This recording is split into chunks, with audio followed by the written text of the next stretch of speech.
Hi, I'm Lindsay. And I'm Stelina. Together, we are moms to 5 children, including 2 sets of twins. At Tweet Dreams, we are passionate about helping families achieve the peaceful night's rest they deserve because we were formerly overwhelmed and sleep deprived ourselves. We love nothing more than helping families achieve their specific sleep goals, so the whole family can be rested and thriving. On this podcast, you'll not just hear about sleep-related topics. We'll chat about how it started, where we are today, and the experiences that have shaped us as mothers of twins. We hope you'll enjoy listening to the ups and downs, the highs and lows, and everything in between.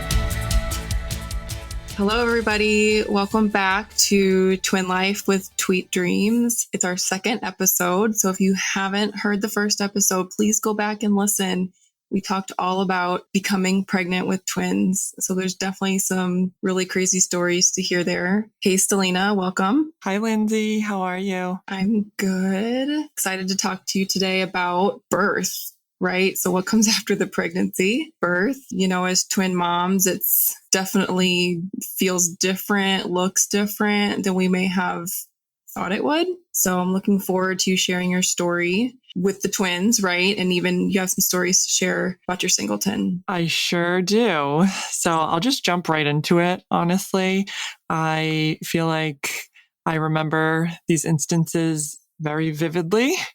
When I think about giving birth to the twins and to my singleton son, I kind of feel like it was yesterday, but then at the same time, it kind of feels like a long time ago.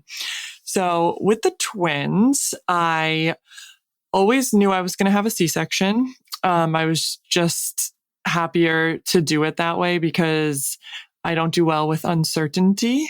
And they always gave me the option from the very beginning. They told me, you can try for a vaginal birth if they're both head down, or you can try for a vaginal birth if baby A is head down. That's the one who's closer to the canal.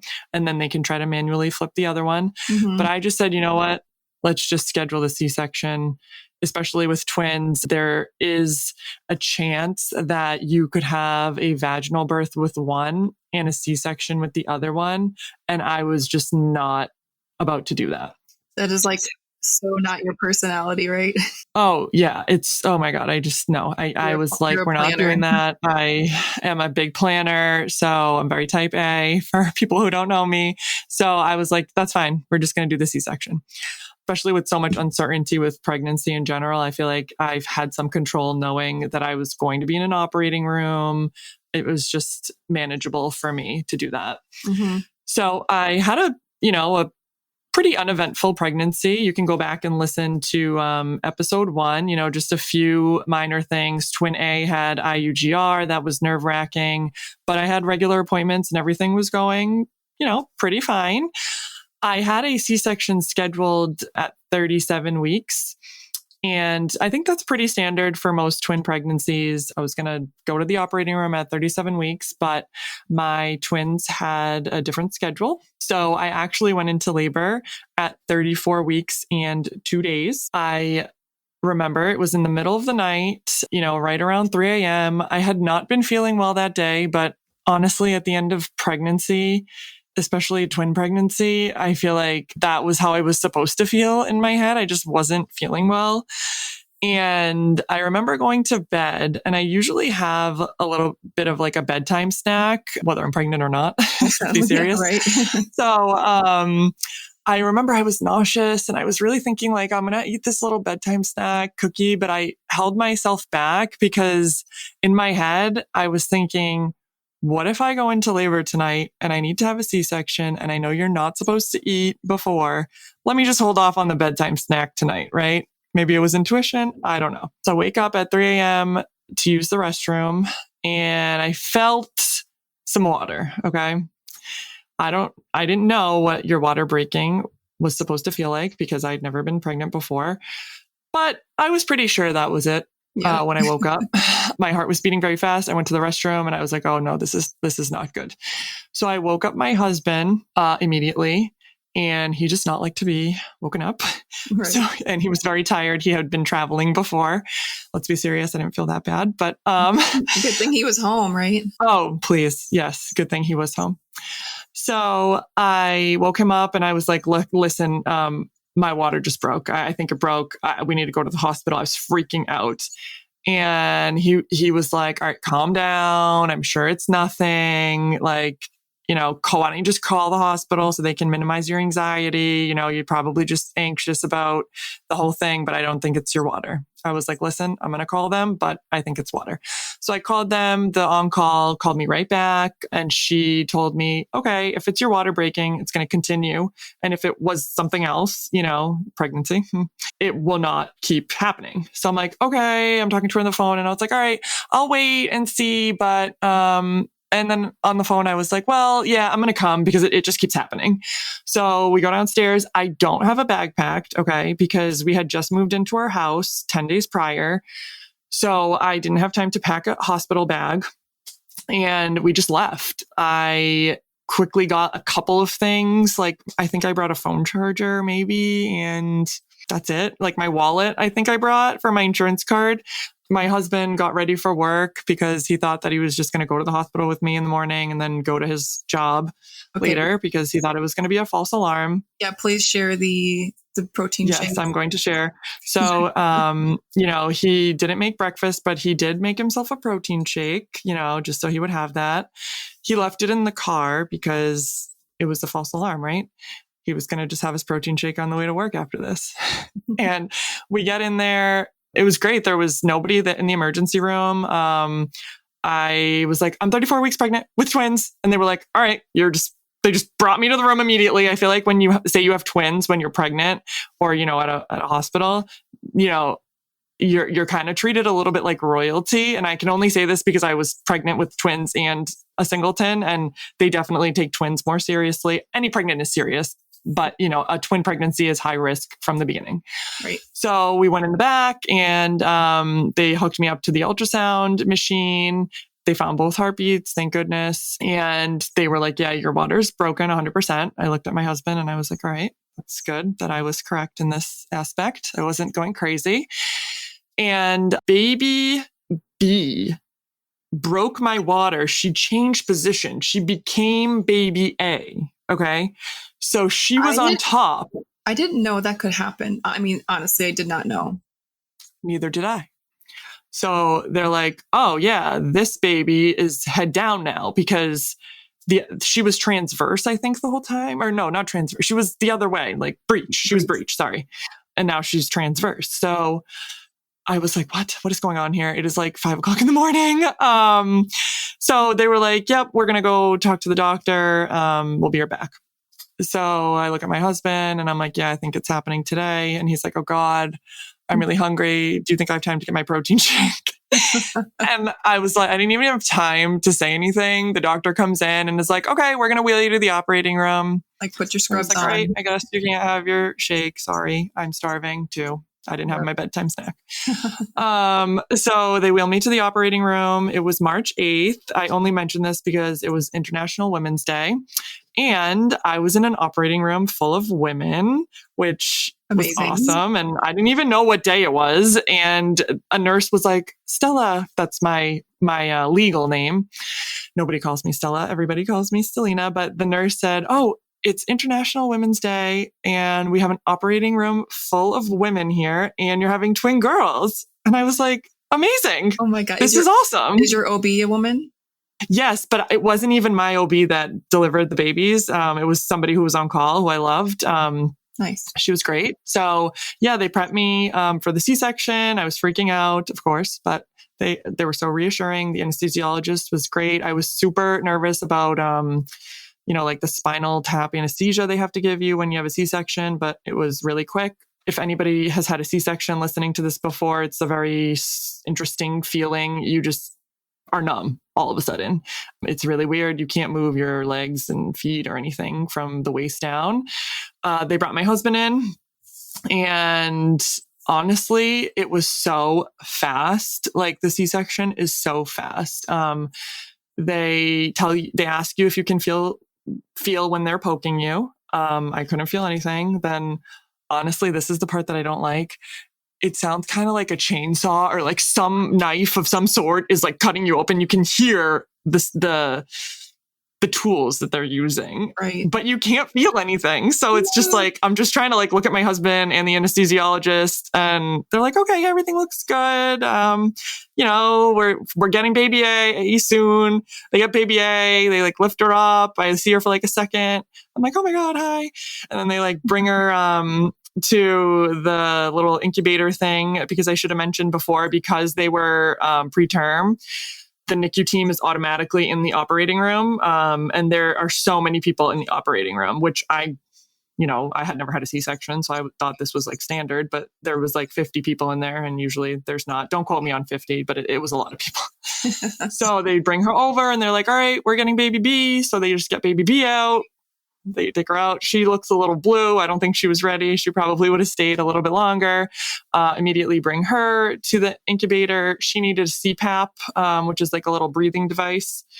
And after that, I took a few pictures with the babies. My husband took them, or the nurse took them. So you got to hold them? And I did not get to hold them, but they were just kind of like right up near my face.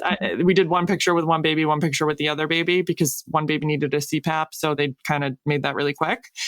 And they were like, all right, everything looks good right now. We're just going to bring them to the NICU, and you get closed up here, and we'll see you in a little bit. So I was like, all right, feeling good. Like, they got the babies out. We're fine. Then they wheeled me to the post-op area, where, if you have a vaginal delivery, I think you feel this more, but they kind of like push on your uterus a lot to just get out the rest of the contents that's in there, make sure everything comes out. The afterburn. So they do that with a C-section. And I've heard this hurts a lot, but I had the anesthesia, like the mega kind of anesthesia that they give you for C-section. So I couldn't feel anything. So I was there for a little bit. My husband had gone down to the NICU, check out the babies. They were doing good, but one twin did have a CPAP, and, their temperatures were a little bit low just because of their size. One twin was 4.7 pounds. That's baby A, who had the IUGR, and baby B was 5.1 pounds. So decent sizes for 34 weeks. Definitely. I was pretty happy about that. So that's, the birth, I guess you could call it.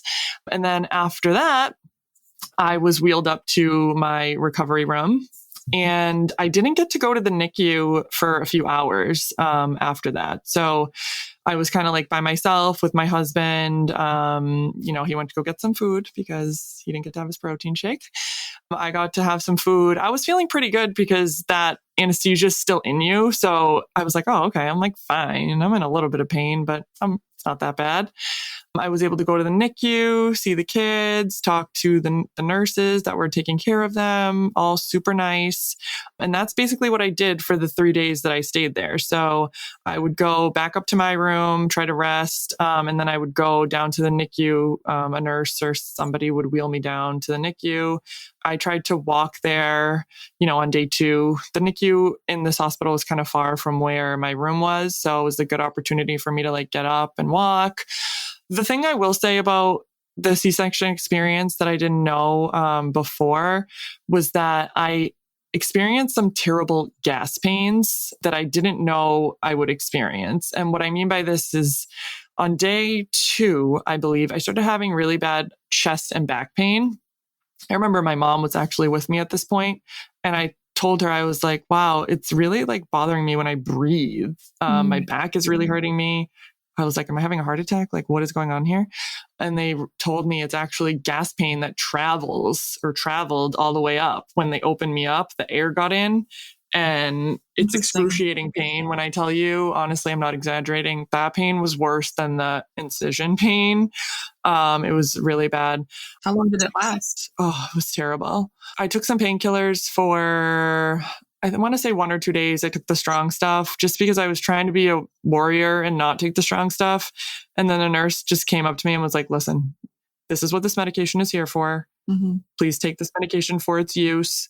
And then you can decide later on if you want to continue it or if you just want to take a dose or two and stop. And I was like, all right, fine. I took it and it did help me just kind of like feel less pain and be able to travel to the NICU to see my children. So I was discharged after 3 days, but my babies were still in the NICU. Like the time frame between when your water broke and like when you delivered, had you thought about that the NICU was an option or that it was a definite? Like, had you thought about it? So when I went to my doctor previously, I remember I was at the 32-week appointment and she was like, okay, you made it to 32 weeks. This is amazing, especially with twins. You're kind of out of the red zone. Your kids will be in the NICU if they're born today at 32 weeks. But as far as their lung maturity, 32 weeks is like a really big step for twins. Okay. So I always had that in the back of my mind. After I hit 32 weeks, I could like breathe a little bit better. But I knew at 34 weeks that they would probably be in the NICU. And the doctor confirmed that because at this hospital, if they're under 35 weeks, they automatically go to the NICU to be checked no matter what. But at 35 weeks, it's a toss up. So I was 34 and 2. Okay. So I was like, yeah, okay. They told me the average stay at 34 weeks in the NICU was 2 weeks, and my twins were in the NICU for 11 days. So it was, pretty on point. I was worried about it, but actually being a first-time parent and knowing that they were okay, thank goodness, I was kind of happy they were in the NICU just because they had 24/7 care. And me being a first-time parent, recovering from a C-section, having this terrible gas pain that I couldn't even like get out of my bed, I was happy that they were in the NICU because the hospital that I delivered at is an in-room hospital. So for anybody who doesn't know what that is, that actually means they don't have a nursery, or they have a nursery that they don't really utilize because their thought process is that the child or infant does better when like he or she or the twins, whoever is in the room with the mother 24/7, which I honestly have a lot of mixed feelings about that. I'm happy that they were in the NICU because that's where they needed to be. They got the care they needed and I was able to recover better, that I didn't have to care for them right after delivery. Okay. That makes sense. So after I was discharged, I went home. And I continued to go to the NICU for the next 11 days by myself because it was COVID times. Couldn't bring anybody with me. My husband could have come with me, but he had to work. So he only came with me if we went at nighttime, like if I went during the day and then he would drive me back at nighttime. Somebody would drive me. It was either my mom or honestly, I took an Uber a couple times because there was nobody to drive me and I couldn't drive myself. So I'm like, how long can you not drive for after a C-section? I think it's 2 weeks. Okay. So yeah, I couldn't drive myself, nor would I have like tried to drive myself really. So I did that. And the NICU was a pretty like positive experience for me. I wrote a couple of blog posts about this for anybody whose twins are in the NICU or were in the NICU. It's really informative, something I would have liked to read when I was in the NICU. And, it's full of emotions, but I consider myself lucky in the sense that my twins were only there for 11 days. They were there for mostly temperature control and feeding difficulties, which they didn't really have much of. They didn't need a feeding tube, thank goodness. So we were discharged at 11 days and it was perfect for me. I feel like I was able to recover a little bit better and then bring the twins home. One thing that did happen, unfortunately, is I did have one complication after the C-section. My wound separated a little bit. And one day when I was in the NICU, I went to the ER in that hospital and showed them the wound. And the doctor said that the wound had separated and I would need to have wound packing for a little bit of time. She estimated about a week. So I had a visiting nurse come. She would clean the wound and just kind of like pack it with gauze or something that's like gauze. Unfortunately, it was a month that I had this visiting nurse come do this. So that was kind of annoying just because, I feel like I'm trying to recover from the C-section, but my body wasn't healing, as properly as it should have. thank goodness, nothing got infected, and it ended up being fine. After that month of having a visiting nurse come pack it wasn't painful or anything like that. So I just tried to be positive about the situation. And that's really it about the twins. So that was my twin birth story. And I'll quickly touch on my singleton birth story just really fast here.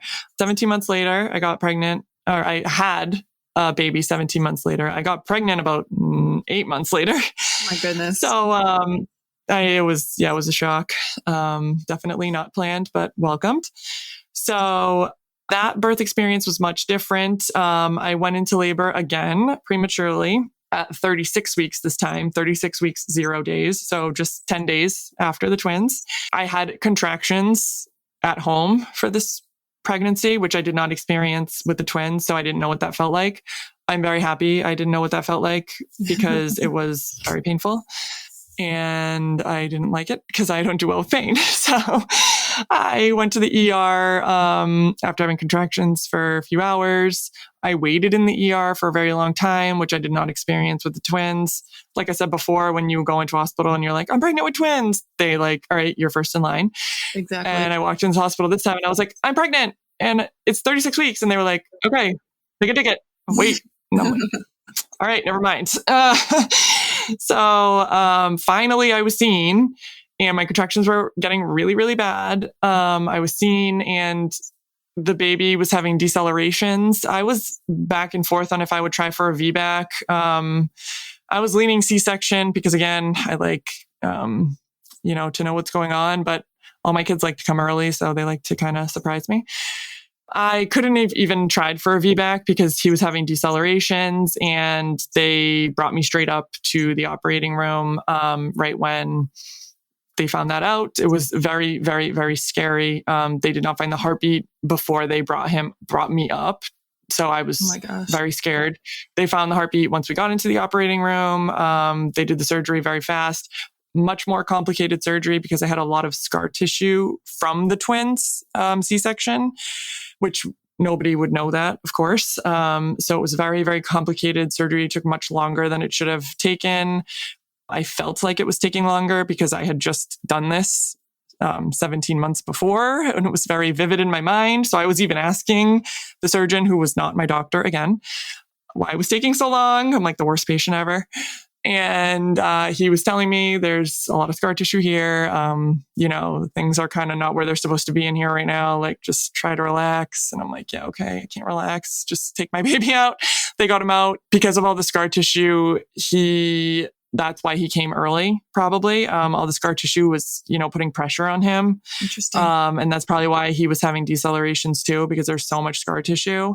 That birth was honestly a lot more traumatic for me. The baby was not crying when he came out. I'd had in my head that they couldn't even find his heartbeat. His heartbeat was in the 40s sometimes while he was having decelerations. So he was brought to the NICU as well for, something more serious, losing air at birth. Thank God he's healthy and thriving today. I didn't know this, but babies have something called fetal hemoglobin, which means their affinity for air is much greater than an adult's. So, if we're, drowning underwater, we can only last so long without air, but babies have this fetal hemoglobin that kicks in and kind of like saves them. So his kicked in, saved him. And he was in the NICU for one night. He was monitored very closely and all his testing came back okay. They took his CPAP off. And I'm just so thankful, about the way that turned out. Yeah, amazing story. So those are my stories. A little bit long-winded, but, had 2 C-sections. So double C-section girl over here. As much pain as was involved, I'm really happy with how everything turned out in the end. Yeah, absolutely. And I think so many people can relate to that because, multiples are mostly delivered via C-section, right? I think the minority would be vaginal.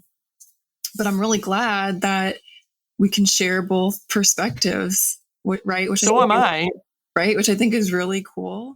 Hey girl, are you tired? Not only tired from lack of sleep, but tired from searching all over the internet for sleep advice that's specific to your twins? Here at Tweet Dreams, we know that twin-specific advice and routines should be easy to find and access, and that's why we are a one-stop shop for you as a sleep resource. Our blog is chock full of advice for twins when it comes to naps, night weaning, sleeping through the night, and so much more. Not sure where to start? Be sure to grab our free twin sleep guide available for download today. This guide will walk you through an optimal bedtime routine, how to keep them synced throughout the day, and how to keep a routine going. As twin moms, we know how special those breaks are, and we want you to have them. Check out the show notes to grab your copy. Yeah, so I talked about my pregnancy previously. It was very standard, very textbook. Everything went as it should have been. Really thankful for that. And so like leading up to it, you know, you're bringing your hospital bag to the appointments just because, like you said, you never know if you get there for, you know, a non-stress test and they're like, hey, change of plans, right? So you always want to be prepared. But they just kept sending me home. Everything looked fine. And so we had scheduled an induction at 38 weeks. So it's interesting to hear that yours was at 37. And I think 37, 38 is sort of the standard. After 38, they say that it's no longer a good environment for multiples, right? So yeah, I scheduled an induction and they're like, well, obviously come in before then if it's time. But these kiddos were just super comfy in there. I remember like hobbling in because of the weight, and my sciatica was so bad. And just like jumping forward, like when the weight of them was gone off my body, it was just like unbelievable. So, you know, going full term with twins is a big deal. And I can't imagine that. My body was so ready. But yeah, so we go in, you know, like 7 a.m. We were still picking out names. Well, okay. We had first names for sure. A little kind of a cute story is we couldn't really decide on middle names. And as we're driving to the hospital, this song comes on and was one of our choices. And it's the title of a song. And I was like, this means something, right? We're listening to the song. That's going to be her middle name. That's so cute. Yeah. We really haven't gotten into names yet, but yeah, I thought that was something to mention. But anyway, I wanted to have a vaginal birth, right? Of course, my doctor was like, hey, let's go for the C-section. I think on their end, it's planned, right? I mean, so is an induction, but I think a C-section is definitely planned. It might even be quote unquote safer. I'm not really sure because like you said, when you have a vaginal delivery, you have to have all of the boxes checked for it to be what they would recommend, in that both babies are head down, right? And baby A was always head down, which is why she had torticollis, and we'll get into that. But she was like stuck down in my pelvis the whole time. And then baby B was more like, not sure what she had going on. She was sideways, up, you know, breech, head down. And when we went in, you know, like the couple weeks leading up to the birth, she continued to stay head down. So when I went in that morning, I was feeling really confident that we could have a vaginal delivery because, like you said, if one baby's breech, you can go vaginal, but what if there's complications with baby B? What if she's breech and the doctor's not feeling confident with that? Because I asked my doctor, I was like, are you comfortable delivering a breech baby? And he was, but it wasn't his recommendation, right? So it's definitely a lot to think about when you're sort of planning for a twin birth. But yeah, I went in, had a private room, which was nice. We actually had a newborn photographer that had reached out to us via social media somehow. And she was like, hey, I really want a twin birth on my portfolio. I didn't know this girl. And she's like, can I photograph your birth for free? Right. So wow, that's lucky. Yeah. So that she could have it on her, just in her portfolio. And I was like, sure. Right. I did think it was a great opportunity. I don't know how eventful it was for her because I wasn't going to have a natural birth. And when we say natural, natural means drug free, right? I think sometimes people get natural and vaginal sort of mixed up. They don't mean the same thing. So I could maybe tell she wanted me to labor longer than I did, but I was like, yeah, no. So they broke my water, baby A's water, I should say. And, around 8 a.m. And I labored for till about noon or 1, I would say. So they give you the Pitocin to speed up the process. And about 12 or 1, I was having significant contractions. And I was like, this is it. I've sort of proven my, I don't know, whatever, just something I wanted to sort of experience, but I wasn't willing to go the whole way. And I think that's fine for me. So they called in the anesthesiologist, and I get that, the epidural, and I will remember this man till the day I die, but he comes in like bellowing these like theater songs, and he's like real goofy. And of course I'm like just tense. He's about to shove a 4-foot-long needle into my spine. And he's like, have you guys heard of Hamilton? Like Hamilton had just came out. Remember when that was? I do remember that. And to this day, I still haven't even seen it. I'm like not a theater person, but anyways. Same. He was like singing the song. You guys have to watch Hamilton, blah, blah, blah. And we were just like, okay. But he was amazing. He got his stuff done, and then he was out of there. And then I was like, phew, okay.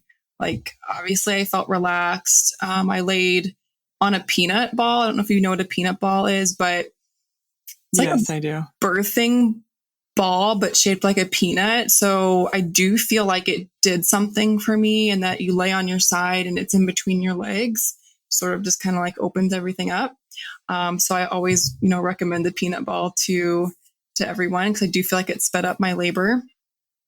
And then it was a couple hours just sort of hanging out, watching the monitors. My doctor would come back in, he was on his rounds, and, his office was just connected to the hospital. So he'd pop back over.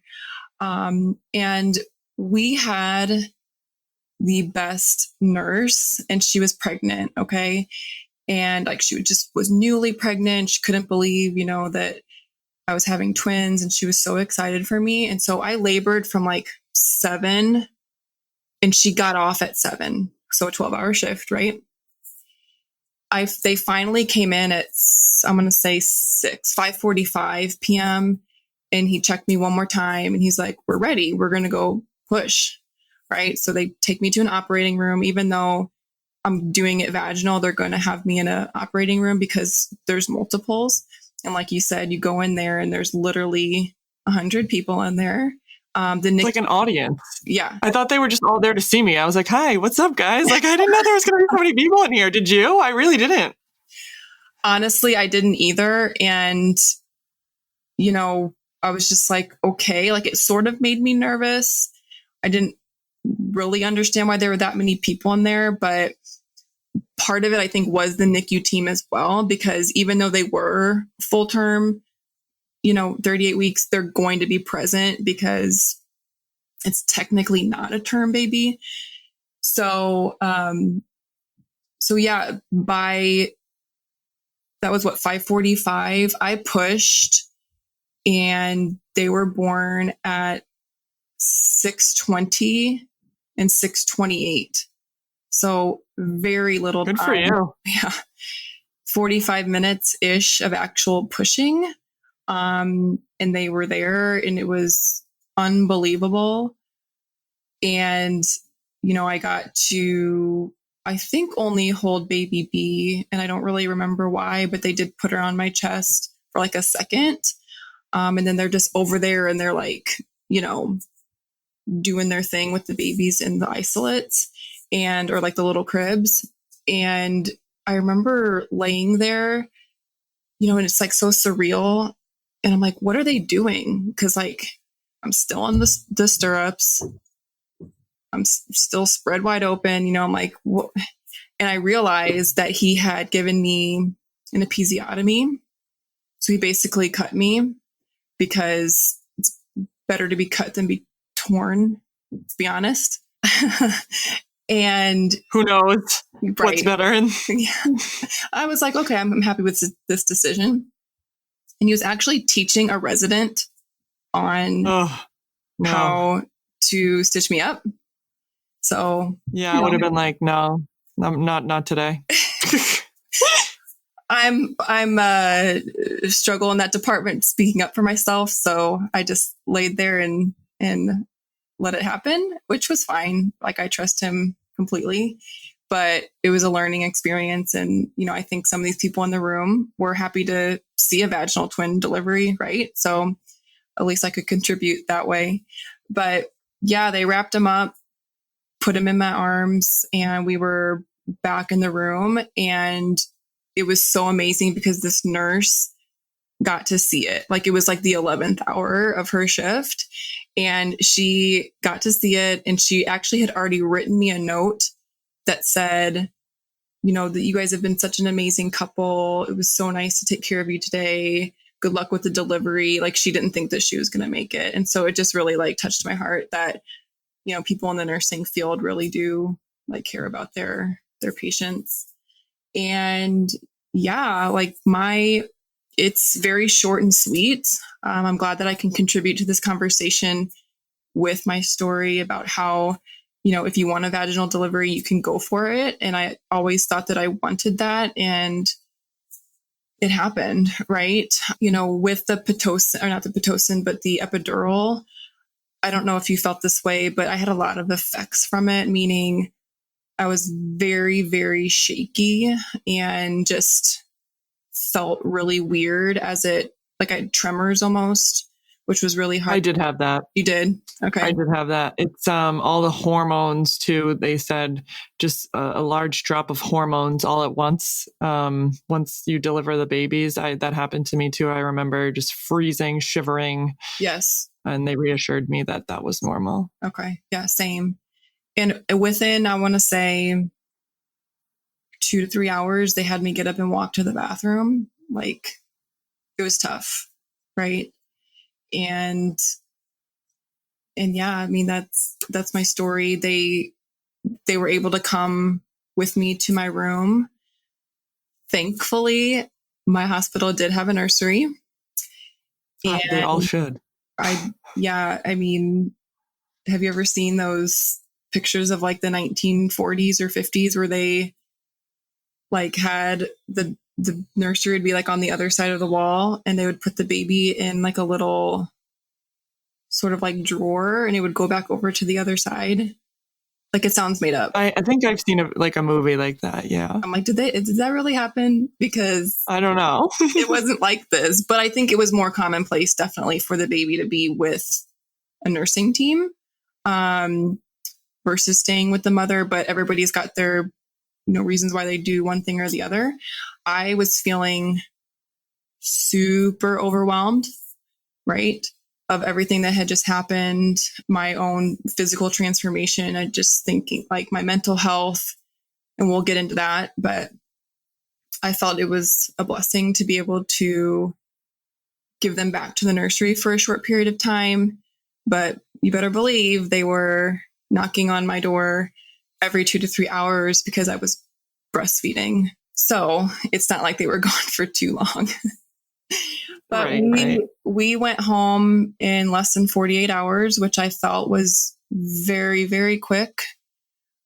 So, like I said, I gave birth at 6 p.m. and we were leaving at 11 p.m. 2 days later, 11 a.m. Sorry. I just didn't feel like it was enough time. But like you said, they know if you need to stay or if you're ready to go. And so I felt sort of optimistic in my capabilities, but I was really definitely overwhelmed. And I think next episode, we're going to talk about that transition, right? As first-time moms, bringing home multiples, what that looks like. It's a lot. It's a transition for sure. 100%. It looks different for everybody.